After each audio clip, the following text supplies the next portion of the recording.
Buenas noches. Continuamos con Cartas de Cartaya, ¿no? Yo soy profesor universitario y se puede decir que tengo bastante experiencia por una larga vida en la universidad siendo profesor. Pero en la vida me he encontrado con momentos difíciles, como por ejemplo un niño, más o menos como de 9 o 10 años, que me hizo una vez una pregunta, me dijo,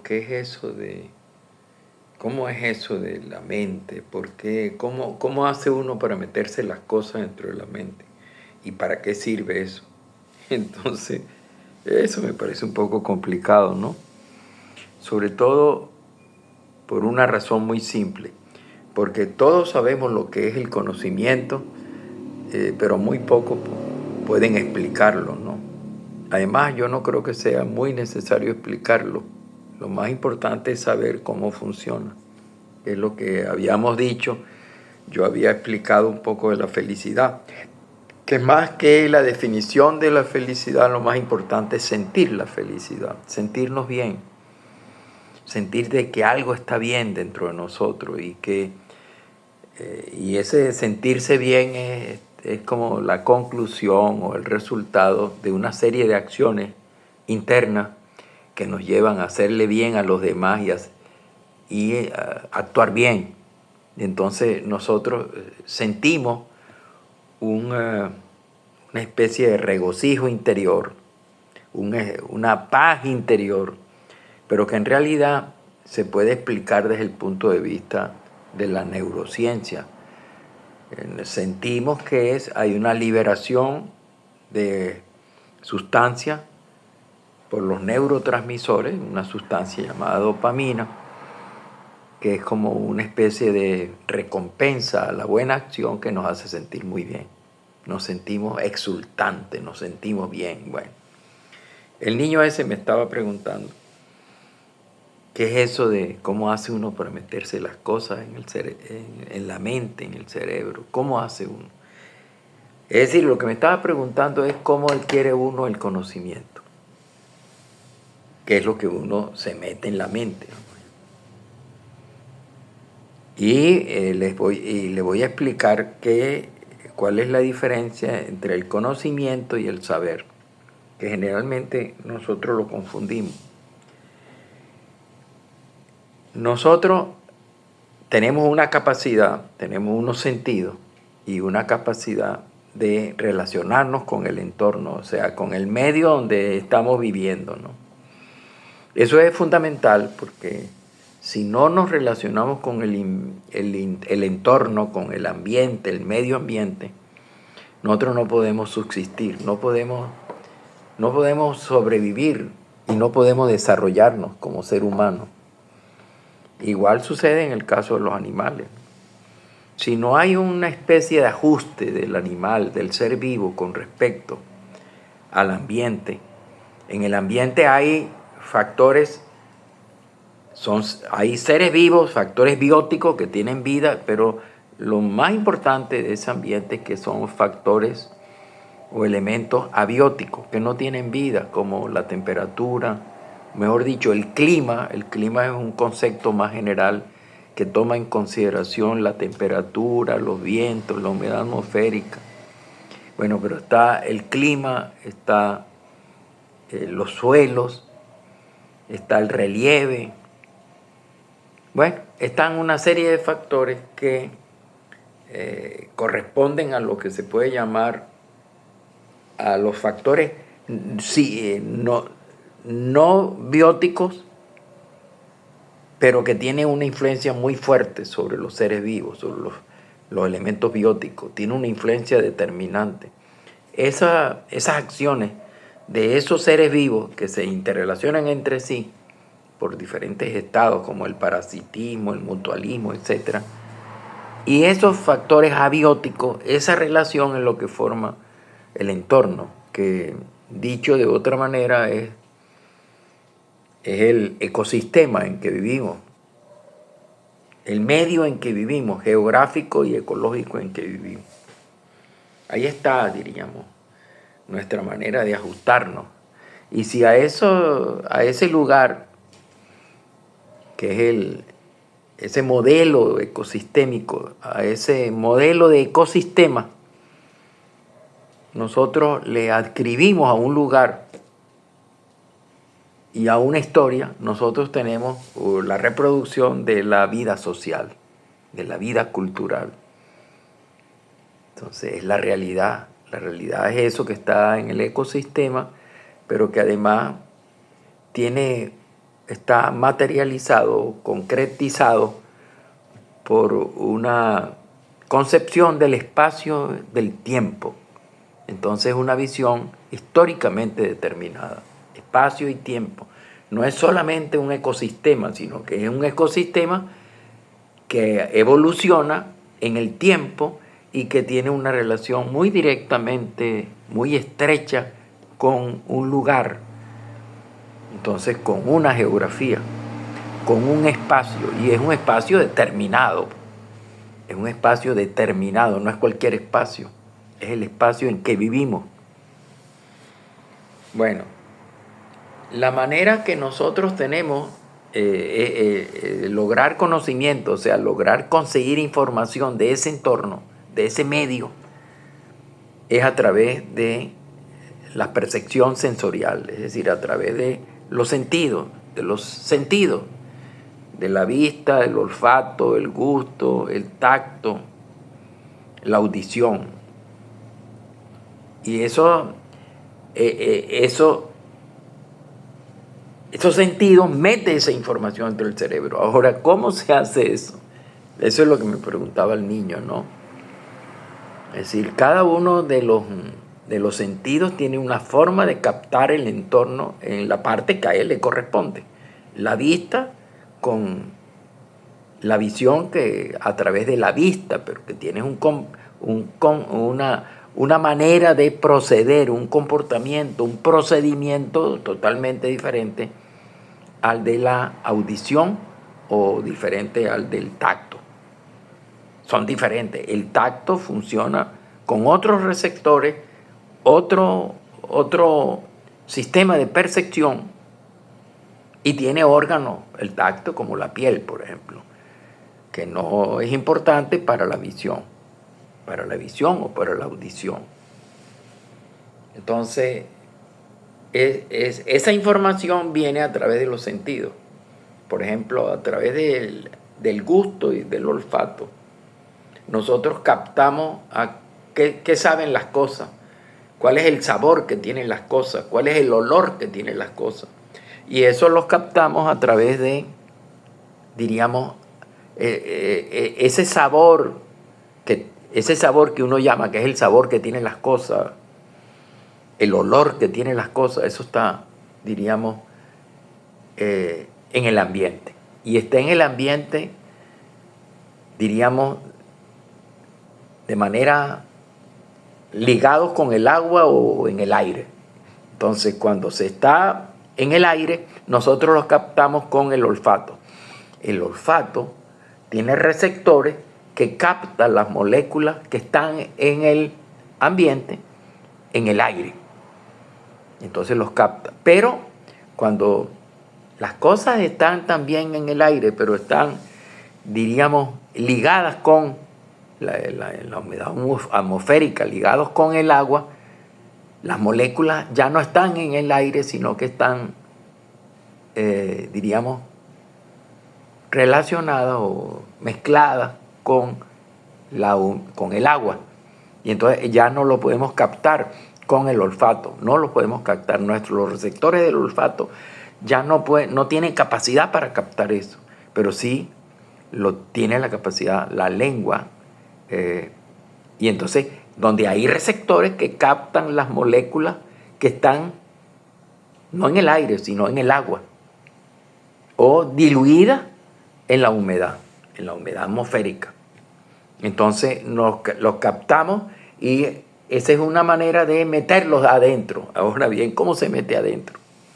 Que es lo que el niño me hizo esa pregunta, pues ¿cómo lo metemos adentro? Sí, ya me explicó que era a través de las percepciones sensoriales.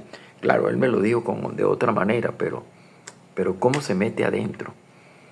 Y cómo, bueno, eso se mete adentro a través de los diferentes órganos receptores de las percepciones, que son diferentes. La vista funciona de manera diferente a la audición, o al gusto, el olfato. Y hay colaboraciones entre los sentidos. Por ejemplo, el gusto y el olfato funcionan como una pareja, como un matrimonio, porque esos receptores están combinados, los de la boca, el paladar y los de la nariz están interrelacionados.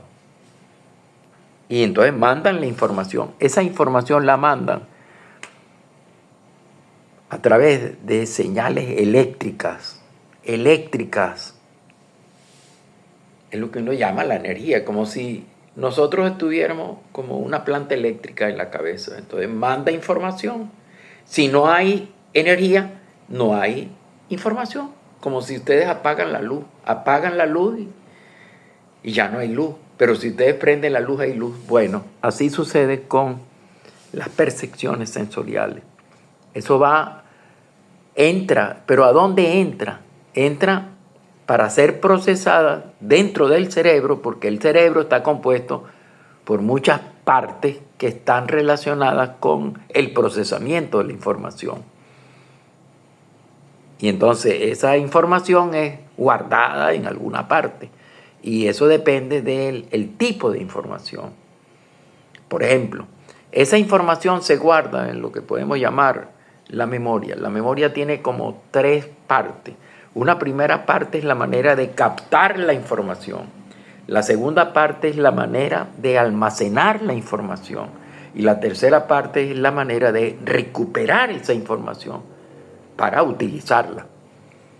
Es decir, tenemos la memoria, captamos la información y esa información hacia dónde va cuando es captada.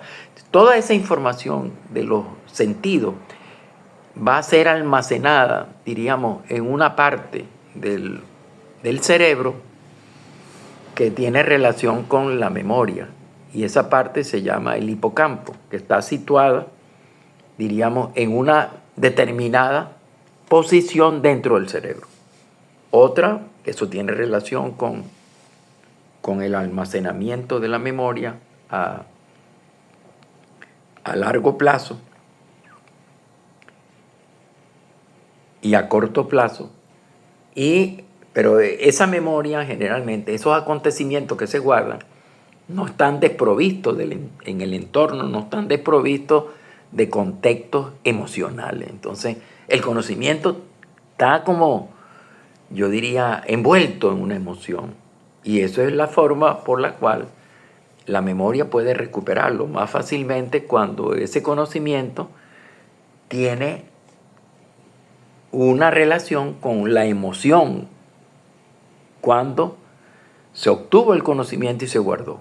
Entonces, esa emoción ya está relacionada con la emoción, pero ya no va directamente, esa emoción no está guardada en el hipocampo, está guardada en otra parte, cerca, pero en otra zona que se llama la zona de la amígdala, que está relacionada amígdala con hipocampo. Entonces eso más o menos explica un poco cómo funciona la memoria, cómo funciona el recuerdo. Ahora bien, ese proceso para mandarlo a ser guardado en la memoria tiene que pasar por alguna vía. Esa ruta es la ruta de las neuronas o de las células nerviosas. O sea, son las células del sistema nervioso. Y eso entonces tiene una manera de comportarse diferente a una célula de otra parte. Las neuronas son particularmente, diríamos, importantes, y estamos hablando de una cantidad enorme de neuronas, de 100 billones de neuronas, o sea, 100.000 millones de neuronas. Y esas neuronas se interrelacionan entre sí, pero también están interrelacionadas con otro tipo de hormonas, de neuronas, que están situadas en una estructura que se llama la estructura glial, que que aumentan la cantidad de interrelaciones de las neuronas con los de la estructura glial. Entonces, estamos hablando de cantidad grandísima de información que va entrando al cerebro. Y esa va entrando al cerebro va conducida a través de la célula, de las neuronas, células nerviosas. La célula nerviosa es como, tiene una parte por donde entra la información y otra parte por donde sale la información. Pero esa información sale para entrar a otra célula nerviosa. La célula nerviosa inicial por donde pasa la información se llama, es como una célula primaria que es la célula o la neurona emisora de la información, del conocimiento, y esa pasa a otra célula nerviosa, a otra neurona. Pero esa neurona esa información atraviesa la neurona, que está formada por dendritas y finaliza en axón. Entonces el axón es como una especie de terminal axónico que está formada por muchas estructuras que se llaman vesículas nerviosas, que allí se produce el paso de la información, del conocimiento, de una célula emisora a una célula receptora, o célula diana, o célula objetiva. Así va pasando. Pero cuando va pasando por la célula, ella se es transmitida por señales eléctricas. Y cuando traspasa la información a la célula, cuando entra en ese proceso de transmisión o de difusión de la información, pasa luego a otro sistema, que es un sistema de señales químicas que son producidas por los neurotransmisores. Los neurotransmisores son estructuras, bioquímicas indispensables para el funcionamiento del organismo, que pasan la información. Ahora, esa información produce resultados, produce consecuencias. Una consecuencia es una acción de excitación o una acción de inhibición. Entonces, está mandando información y hay dos tipos de respuesta: o es de inhibición o es de excitación. La célula inicial manda la información a la célula diana u objetivo, que puede ser otra célula nerviosa, pero también puede ser una célula muscular o una glándula, o sea que está interrelacionada con el organismo, pero de otra manera. Lo que nos interesa ahora es que los neurotransmisores juegan un papel muy importante, porque los neurotransmisores, para colaborar con el proceso de transmisión de la información, ya no utiliza la señal eléctrica, sino que utiliza una señal química, que son sustancias que ellos producen. Los neurotransmisores dijimos que eran más de 100, pero se puede dividir en 3 grandes grupos. Hay un grupo de neurotransmisoras de aminoácidos, hay otro grupo de neurotransmisores de monoaminas y hay otro tercer grupo que es el grupo de neurotransmisores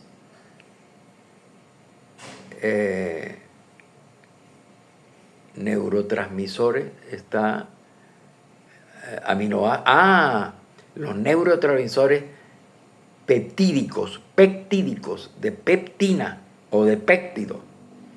Entonces esos son los 3. Ahora, cada uno tiene una función diferente. El primero, que es el de aminoácidos,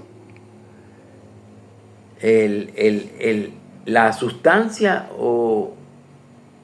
más importante dentro de esos neurotransmisores que genera en el cerebro es el glutamato, que está muy relacionado, el glutamato, que es una reacción excitadora que está muy relacionada con la memoria, con el pensamiento, con el aprendizaje. Pero también está hay otras más, pero la más importante o abundante dentro de la excitadora, de la sustancias incitadoras, hormonas incitadoras, es el glutamato. Pero también hay una sustancia abundante que es inhibidora dentro de ese primer grupo de aminoácidos. En este caso nosotros tenemos, el nombre es un poco, es gamma aminobutírico. En realidad le llaman GABA, que tiene relación con, son inhibidoras, tiene relación entonces con depresión, con sueño, con ansiedad, etcétera. Lo que trata es de inhibir eso, evitarlo. Al revés de lo otro, lo que va a estar tratando el glutamato es de excitarlo, hacerlo más rápido, más posible, mientras que en este caso es hacerlo más lento y evitarlo. Entonces, evitar el estrés, evitar la ansiedad, la depresión y regular las funciones del sueño o del insomnio, evitarlo. Mientras que, y en este caso, no tenemos la GABA. En el segundo grupo tenemos el grupo de los neurotransmisores de monoaminas, que tiene una función particularmente, función cerebral reguladora. En este caso está relacionada con el ciclo del sueño, vigilia, con la sexualidad, el apetito, la ansiedad también. Y bueno, y allí la hormona más importante de ese grupo de monoamina es la melatonina, que tiene una acción inhibidora, y está también la dopamina, que tiene una acción excitadora y que se relaciona con el sistema de recompensa de la estructura cerebral. Luego tenemos el otro grupo de neurotransmisores, que son el grupo de los peptídicos, donde tenemos hormonas como que son anestesiantes del dolor, y sería estoy tratando de recordar, las peptídicas tenemos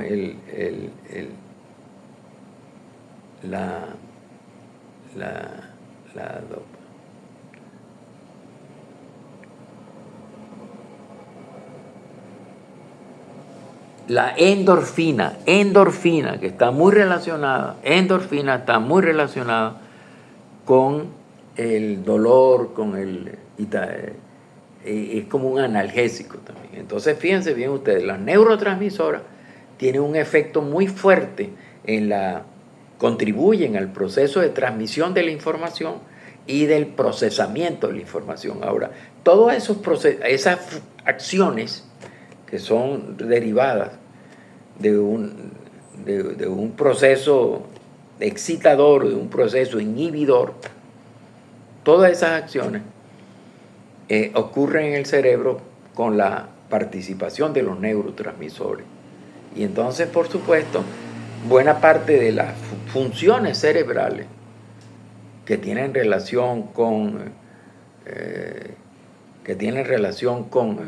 la memoria, con el estrés, con la ansiedad, con el aprendizaje, con todas esas funciones las funciones ejecutivas del cerebro, todas esas están interrelacionadas, pero ya son el resultado del pase de la información o del conocimiento por la célula nerviosa, o sea, por las neuronas, pasando de una célula a otra célula para transmitir la información. Ahora bien, ese conocimiento entra al proceso y debe ser aprehendido, o sea, debe ser fijado, porque si no, es como que entra por un oído y sale por el otro. Es decir, se olvida. Entonces, para fijarlo, es necesario aprehenderlo, o sea, someterlo a un proceso de enseñanza-aprendizaje, por el cual ese proceso son métodos que utiliza la educación para fijar conocimientos nuevos. Esos conocimientos nuevos entran al cerebro y se entran, diríamos, a relacionarse con los conocimientos viejos y creando cambios en la conducta. O sea, la educación es el resultado de un proceso de aprendizaje de nuevos conocimientos que, al combinarse con viejos conocimientos, producen un cambio de conducta. Ese cambio de conducta es lo que uno llama la influencia de la educación en la vida humana y diríamos sería el proceso de fijación del conocimiento para convertirlo de un conocimiento que entra al cerebro en un conocimiento que se transmuta en saber. O sea, nosotros decimos sabemos cuando ya ese conocimiento que recibimos a través de percepciones sensoriales para obtener información del entorno, cuando él es aprehendido, aprehender con H, cuando es fijado, y se fija entonces lo que uno llama saber. Entonces, cuando uno sabe, porque ese conocimiento ya ha sido adquirido, ha sido, diríamos, aprehendido por los sistemas, la estructura cerebral. Entonces, eso es más o menos, o sea, ¿qué es lo que voy a repetirlo rapidito? El conocimiento es lo que es la base de nuestras acciones y de el funcionamiento de nuestro sistema, de nuestra estructura cerebral. Ese conocimiento es el resultado de la interacción diríamos, es el resultado de la experiencia o de la captación de información a través de los sentidos. Esos sentidos, esa información que es obtenida por los sentidos, pasa por las neuronas, que son las células nerviosas, y entonces al pasar de una célula a otra célula es la forma de transmitir el conocimiento hasta que llegue a la parte del cerebro donde es procesado. Entonces, el cerebro tiene muchísimas partes que procesan diferentes tipos de conocimiento. Entonces, ese transitar por la célula nerviosa de la información captada por los sentidos se hace a través de impulsos nerviosos eléctricos. Pero cuando ya empieza a ser procesada para ser enviado al cerebro, después de haber pasado por las células nerviosas dentro del cerebro, ahora es transmitido a través de reacciones bioquímicas, a través de sustancias químicas que son producidas por los neurotransmisores, que son más de 100 y que pertenecen a 3 grupos. El grupo de los aminoácidos, donde destacan por una parte el glutamato como elemento excitador, ahí entra relación con la memoria, con el pensamiento, con el aprendizaje. El otro es la GABA como el elemento inhibidor, que tiene relación con depresión, ansiedad, estrés, el sueño, etc. Luego viene el grupo de los neurotransmisores, de los monoaminas, donde el más importante es la melatonina, que está muy relacionada con algunas funciones cerebrales como el sueño, la sexualidad, el apetito, la ansiedad, la sed, el hambre, etc. Y otro elemento que ya no es un elemento inhibidor, sino como la melatonina, sino con un elemento excitador, que es la dopamina, que funciona dentro del cerebro como lo que uno llama un sistema de recompensa cerebral. Luego, que tiene relación con el bienestar, con el sentirse bien, con sentirse con satisfacciones personales. Luego viene el grupo de los neurotransmisores peptídicos, en los cuales tenemos la endorfina, que está relacionada con el dolor, etcétera, etcétera. Entonces, esa es la forma de cómo entra la información del entorno al cerebro para ser procesada, y luego ese cerebro pues cumple funciones ejecutivas. Ese cerebro está relacionado con el funcionamiento de los órganos del cuerpo. Él comanda, por ejemplo, la temperatura corporal, comanda los procesos de respiración, digestión, circulación, la respiración, diríamos, el sistema de circulación sanguíneo, la presión arterial, todo lo que los órdenes al sistema muscular, etc. Entonces, pero todo eso es, ahora entra a una segunda parte, que es la parte donde el cerebro comienza a ejecutar acciones dentro del cuerpo. Pero primero, esa información fue recabada por el cerebro a través de los sentidos, que es la información que recibimos del entorno, donde luego debemos actuar entre ese entorno. Ese entorno es como el escenario donde se desarrolla nuestra vida. Y nosotros tenemos que recoger información de ese entorno, procesar en el cerebro para que el cuerpo, el organismo humano, actúe en consonancia con ese entorno y podamos sobrevivir. Bueno, ese es más o menos el complejo sistema de acciones del cerebro. Es un sistema sumamente complejo.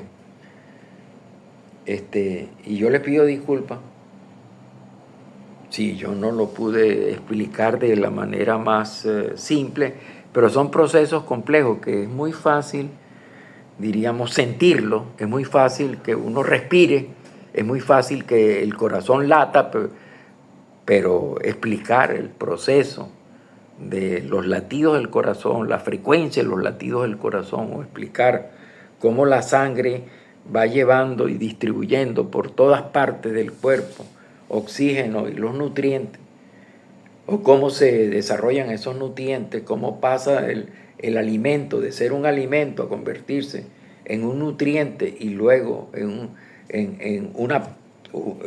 un nutriente que es llevado por la sangre a todas las partes del cuerpo. Es muy complicado.